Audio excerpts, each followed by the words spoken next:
নমস্কার বন্ধুরা, welcome to সিনে ইনসাইড। অনুরাগের ছোঁয়া ধারাবাহিকে আজকের পর্বে দেখবেন পরমা সুদীপা সহ বাড়ির সবাইকে তার কোম্পানিতে নিয়ে আসে।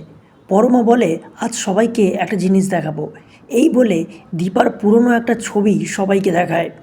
সেই ছবি দেখে বাড়ির সকলে চমকে যায়। আদিত্য মনে মনে বলে, সুদীপা এত বড় বাড়ির মেয়ে।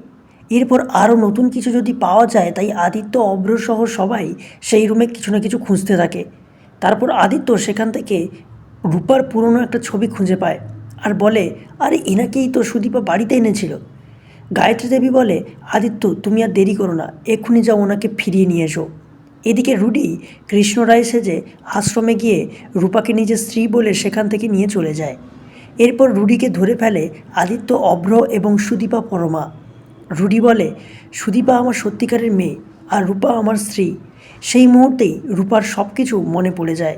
রূপা বলে, না, ওই শয়তানটা কারোর স্বামী হতে পারে না। ওর নাম রুডি রায়। ও কৃষ্ণ রায় মানে সুদীপার বাবার সৎ ভাই। ও আমাদের পুরো পরিবারটাকে শেষ করে দিয়েছে। এই বলে রূপা একটা লাঠি নিয়ে এসে রুডিকে মারতে থাকে। তারপর পুলিশ এসে রুডিকে অ্যারেস্ট করে। এরপর রূপাকে সসম্মানে চৌধুরী বাড়িতে আনা হয়।